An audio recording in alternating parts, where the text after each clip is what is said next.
Yeah, good evening, everyone. See, very quickly we will go to GST balance entries. Then we will move to preparation of financial statements. Okay. So now one report which I wanted to show you. I will share the screen. I think you have to make me as co-host. Then I will be able to share the screen.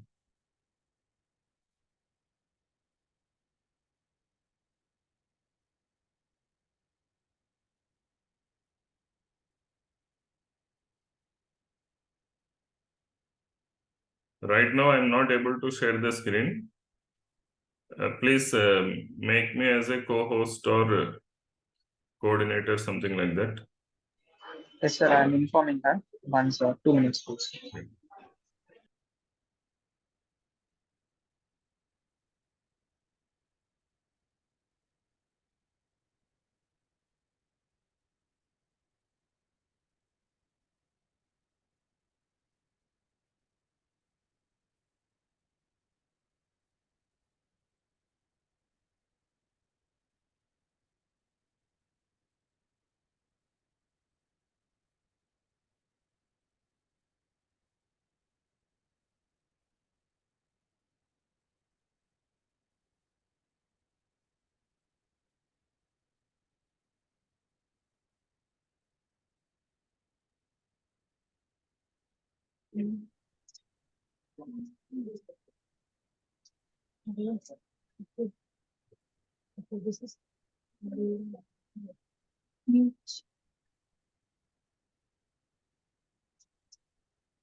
Yeah, I got it.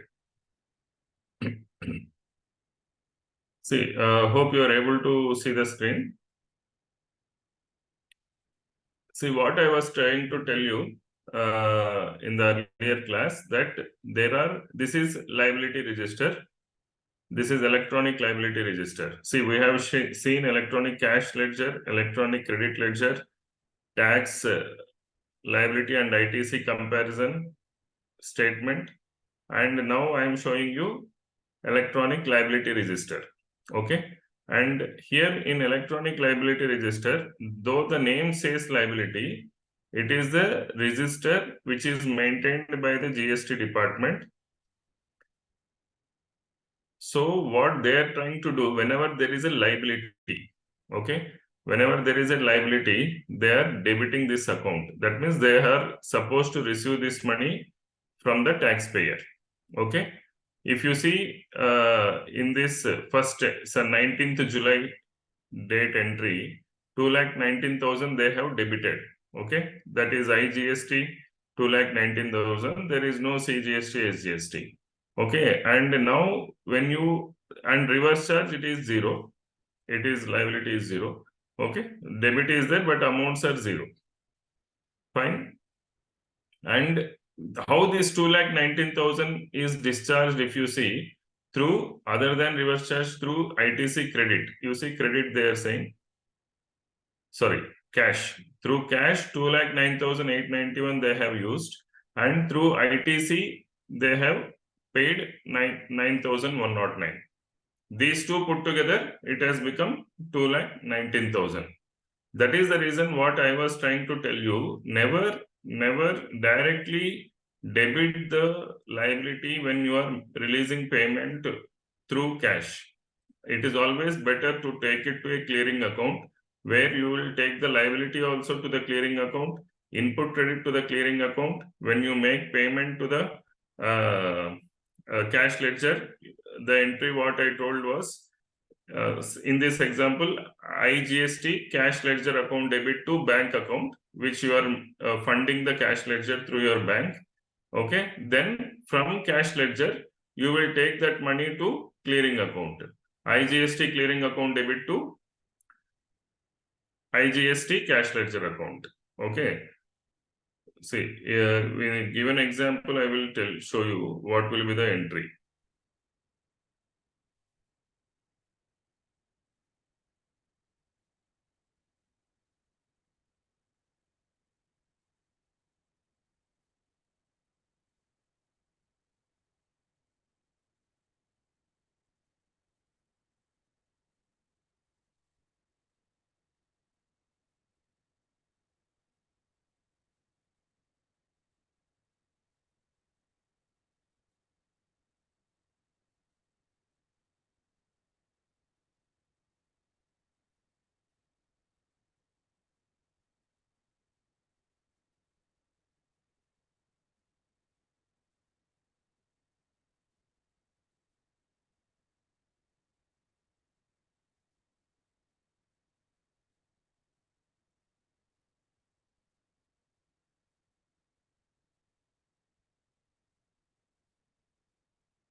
Are you able to see the entry? IGST clearing account debit 2,19,000. This was the liability which was declared in 3B. That is why department has debited the liability register. Why department has debited is this amount is receivable.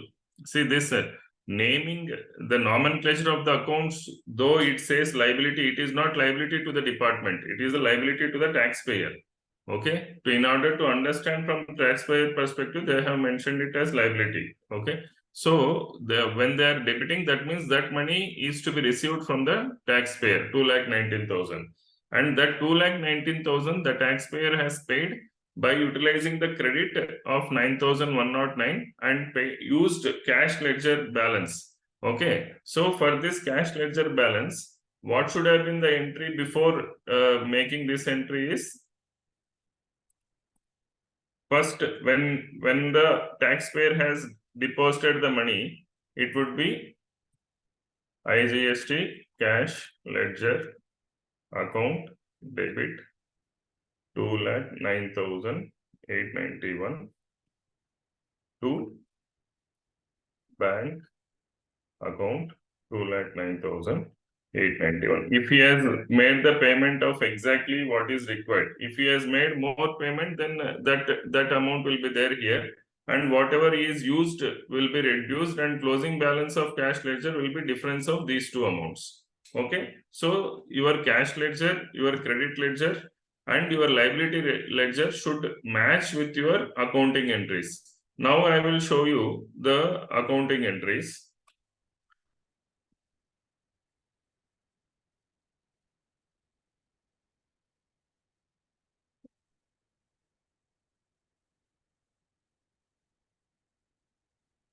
In tally. Okay, I think hope you are able to see the tally.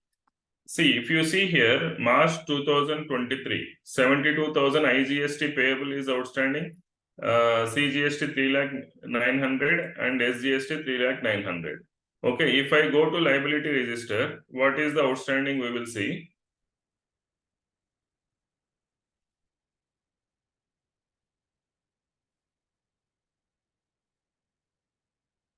Okay,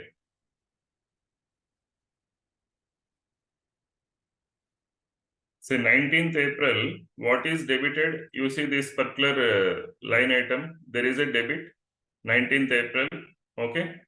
In transaction column, transaction type debit, okay? Here I will highlight this if you are getting confused. You see here, this particular item. First, there is a debit, 72,000, 2,77,500 and SGST 2,77,500. But my ledger is showing 3,900,000, 3,900,000. That means this assessee has reported less amount in 3B, though his liability was 3,900,000. That will remain as reconciliation item. Okay, so you should always, and see, when you are finalizing the books of accounts for the balance sheet purpose, you should get confirmation that yes, all the entries are proper. Actually the liability for March should have been 3,09,000, but he has reported 2,77,500 only.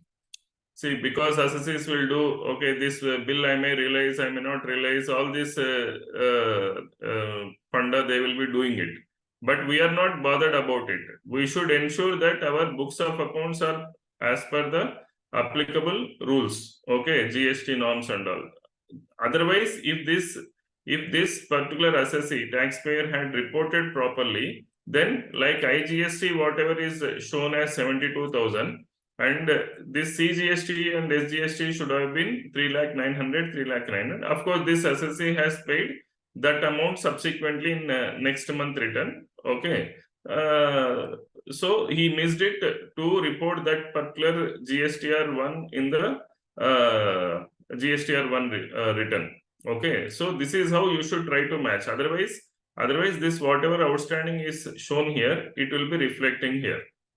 Okay, this is how you have to report it. See, if you see in liability register, there is a huge liability. In input register, there is a huge input, but I am not setting off both. Why I am not setting off both? The reason being that the set off is done only at the next month, 19th April only we have done the set off. That is the reason I am not doing the set off here. Okay, fine. Now we'll move to RCM entries, then we will conclude with GST. Okay.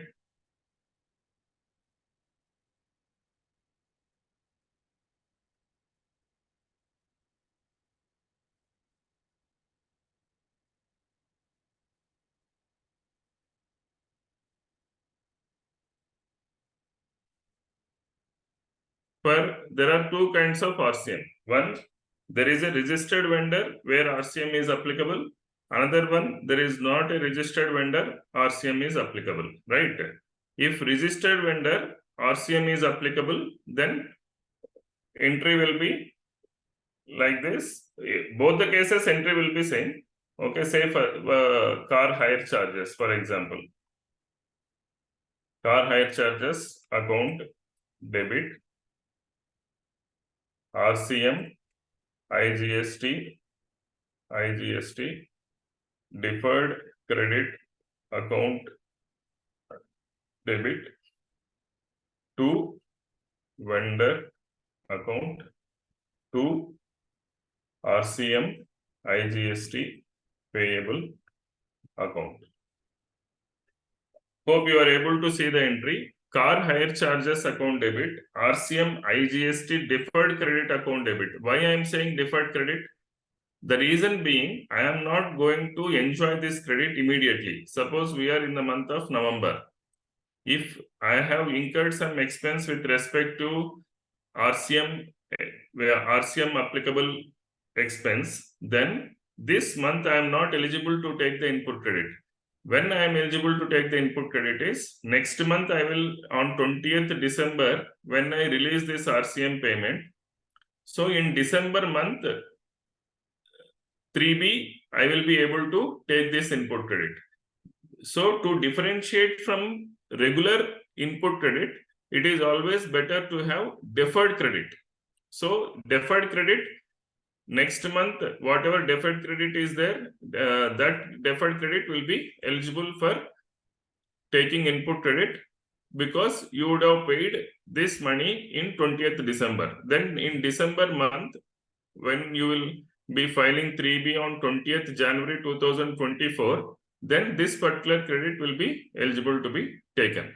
This is one aspect to it.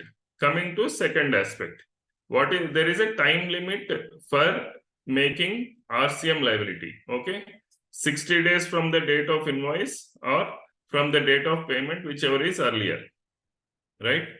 So why you should pay this money immediately in the next month? What is the necessity?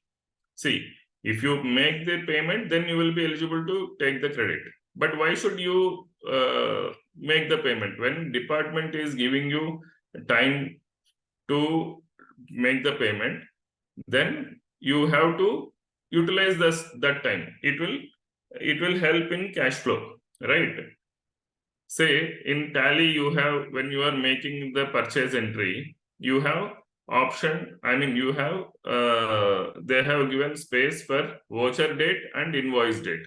So in this case, where the invoice has been given by the service provider, I am giving the date of the invoice. Okay, I can enjoy this payment of RCM till the due date, which is 60 days from the date of the invoice. Okay, so I have time. Then that's why I told you in initial period also that there should be some backend report where you can generate this report from that particular software. Or see, I have seen in your YouTube channel the even this Joho books they are giving. You should ask. I have not seen completely. So when they are teaching you, when they are explaining you, you should ask, can we generate any kind of report like this? It will be helpful to the taxpayer.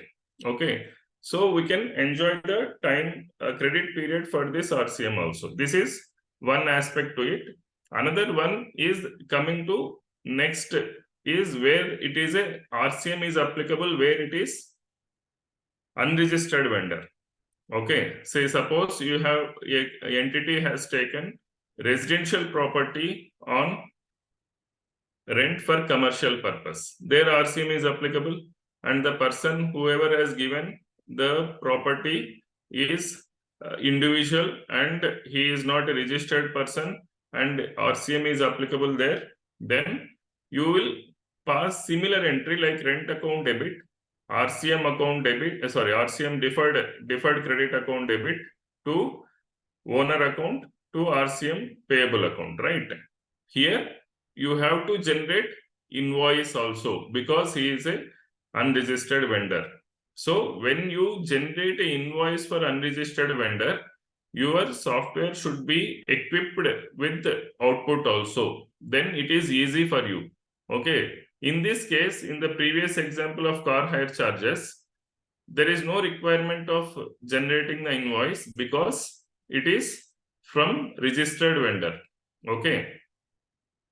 In case of rent example which I have taken, it is unregistered vendor and RCM is applicable. Then it is the responsibility of the taxpayer to generate invoice. So whenever you make this entry, there should be a invoice series which has to be generated, and it has to be printed and kept for our, taxpayer records. If you are an accountant, you should ensure that that invoice is coming and you are maintaining. If you are an auditor, you should check whether they are maintaining those invoices or not. Okay. With this, I am concluding GST portion. Now we will move to financials. If you have any doubts, please let me know.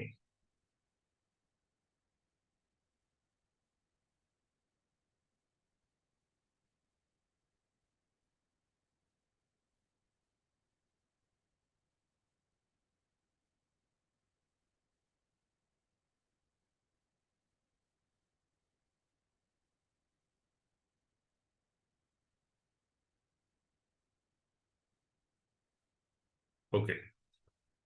See, now if you remember, I have told we will discuss financial statements with respect to IGAP only, not Ind AS. So whatever I am talking now will be applicable for IGAP financials only, not Ind AS financials. Okay.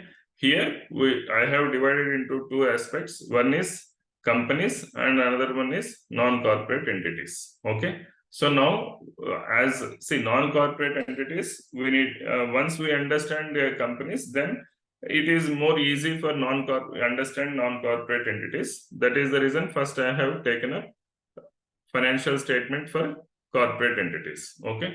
So when you say about financial statements, they immediately what will come for companies? We are talking about companies. So immediately comes the company applicability of Companies Act. See, when the entity is a corporate entity, then all company laws will apply, right? So these financial statements are mentioned in the format is mentioned in Schedule 3 to Companies Act. Okay. As per that Schedule 3, there are various statements which are to be prepared for completing the financials of the company.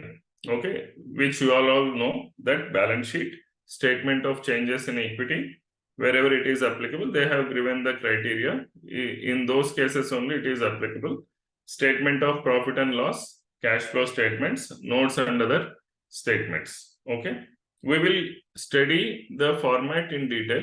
Okay, now again coming to these formats, whatever is prescribed is other than specific companies where they are governed by specific act. Say for example, like insurance company, banking company, okay, generation and supply of electricity, with the company which is engaged in generation and supply of electricity, and any other company as prescribed. Suppose tomorrow, apart from insurance company, banking company and electricity company, if the government comes up saying that apart from this we are prescribing some other format for some other type of business, then those companies does not fall under this category. They have to be followed. They have to follow whatever the formats prescribed under these acts. Okay, they have to do that way. Fine. Now, if you see Schedule 3 to Companies Act,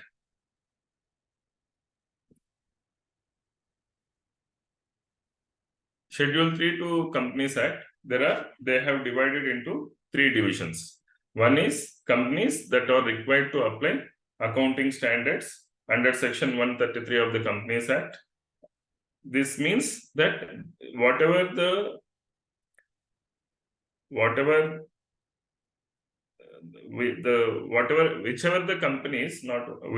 companies for which accounting standards are applicable has to follow this particular division. Okay, that is division 1. See here, companies that are required to apply accounting standards. It is AS. I have not spelled fully. I have abbreviated it to AS. Accounting standards under Section 133 of the Companies Act. Then if you see division 2, here what they are saying is wherever Ind AS is applicable, then they have to follow this particular format, division 2. Fine. See, in division 1, the companies for which accounting standards are applicable has to follow this particular format in division 1 format, and in case of division 2, wherever Ind AS standards are applicable to those companies, they have to follow division 2 format. Okay, and coming to division 3, NBFCs, non-banking financial corporations. Okay, companies, non-banking financial companies that are required to apply Ind AS. It is not accounting standard, Ind AS, then they have to follow division 3. Okay, see here, if you see here, there is a banking company. Okay, but here it is NBFC. Okay, this is not a banking company, this is NBFC. So we are right now, as I told you, we are discussing about division 1 only. Division 2 we are not discussing, but wherever important things are there, I will highlight for you. Okay, understand? So we are talking about Schedule 3 Companies Act, division 1 financial statements format. See, now in all these 7-8 classes, whatever we have learned, we have made our data ready, okay, for putting those numbers in the format. Now we should understand the format so that I can put those numbers in the right place, right? Are you following me? Okay. So right now, whatever we have done is we have made our books of accounts ready to prepare the financials. Okay. Now we have to put those numbers in the financials. That is one. another one is presentation. See, disclosure and presentation, again, it is governed by accounting standards. You see, why they have divided these three divisions, if you see carefully, here they are saying accounting standards. Here they are saying Indian accounting standards, Ind AS. Fine. That means something is told by accounting standard that in these kind of companies, you present and disclose the certain requirements wherever it is applicable in the format what is prescribed by the accounting standard. In case of division 2, there in division 2 what they are saying, wherever these entities are liable to disclose in division 2 format, then you have to follow the Indian accounting standard, Ind AS standards, and you have to present it. Okay, so these formats are based upon the standards under which they are falling, right? In case of NBFCs, it is division 3. Understand? So it is very important for us. Okay, if you see among 29 accounting standards, subject to 2 they have removed. 29, 27 is applicable to all the companies as per MCA. Okay, so whatever is applicable accounting standards, then you have to put it in division 1 format. Okay, similarly, wherever Ind AS is applicable, okay, and their respective standards are applicable, then you will disclose the same in the format which is given in division 2. Okay, now before preparing the final accounts, what are the aspects we have to keep in mind? See, we have discussed that it is Schedule 3 to Companies Act requirements. So, in short while, soon we will understand the format of Schedule 3. Okay. Apart from format, just liabilities, assets, okay, income, other income, direct expense, indirect expense, depreciation. Apart this format, they have also given what are the notes to be mentioned, how it has to be mentioned. All these things they have given. So all those things we have to follow. Okay. And next coming to, we have discussed this accounting standards that are notified by MCA. Fine. So accounting standards that are notified by MCA, these are applicable for companies. Okay. And coming to other statutory requirements also. There may be other statutory requirements like say income tax. Okay, income tax also says that you have to provide these details for us in the financial statements or while preparing the computation of total income, then you have to provide these details. Okay, then you have to comply that also while preparing the financial statements. So they have given 10 ICDS. ICDS means Income Computation and Disclosure Standards. So, sir, you may ask me, sir, accounting standard 1 is there where it says what are the policies, accounting policies, disclosure, all these things. Of course, it is there, but income tax department has got their own rules, like we have depreciation as per Companies Act and depreciation as per Income Tax Act. Okay, so the same way, like how we prepare a schedule of fixed assets for Companies Act separately and for Income Tax Act separately. Same way they have given wherever there is a gap between the standards and their income tax rules. They have given the standards for income computation and disclosure also. So there you have to comply this also. Say for example, now you see construction contracts. Construction contracts, here ICDS 3 it is there, construction, total 10 they have provided.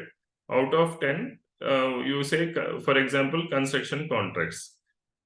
In case of accounting standard, okay, there are two methods. One is completion method and one is percentage completion method. Okay. The assessee the entity can take any one method, okay, which is more appropriate, and they can go ahead. in case of Ind AS, if you come to Ind AS, suppose some company for which Ind AS is applicable, then as per Ind AS accounting standard, for construction contracts, it says only completion method. There is no question of percentage completion method. Okay, but that is the reason income tax department says, see, whatever procedure you want to follow for your books of accounts, we are not bothered, but we want only percentage of completion method and how it has to be computed, what has to be included, what has to be excluded, that they have given in ICDS. Okay, so this is one example which I am saying. So different ICDS are given in order to to match the income tax act. Okay, so we have to follow these standards also while preparing we have to keep in mind. Okay, these things we have to keep in mind while we are preparing the financial statement, because we have to be ready with that kind of data also. Okay, just we have completed the final accounts, then does not solve the purpose. You may file ROC return, but you have to parallelly file income tax return also. If you have to file income tax return, then you have to be ready with these kind of calculations also. Say suppose you have prepared your final accounts with completion method contract, okay, in the given example, then you have, when you are coming to computation of income, then you have to calculate again percentage completion, because in income tax you have to follow that method only. Okay, so that is the reason you should have all those data available with you, so that you can comply with not only with MCA but also with income tax rules. Okay.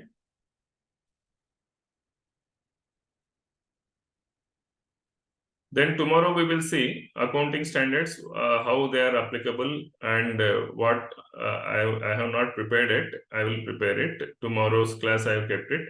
Okay. What I request you, just whatever material you have, you can Google also. Okay. Just go through once what I am trying to tell you. Okay. So that tomorrow we will get into the format. And also we will start with first accounting standard, so that it will be more useful for us to understand the format also, why we are doing that. Okay. Yes, sir. So can we conclude with today's class? If you have any doubts, please let me know. No, sir. We can conclude that. Okay. See, I am not getting any doubts either on group or on in class.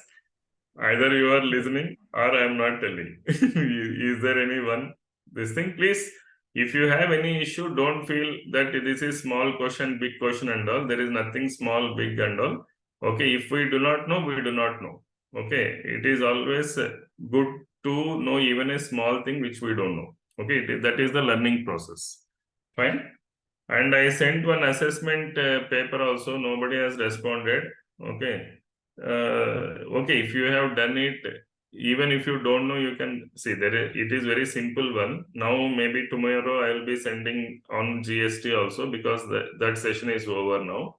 Okay, just get involved yourself so that you will gain knowledge from these sessions. Okay, the purpose of your firm is to make you, enrich you with knowledge, so utilize it. That is what I am trying to say. Okay,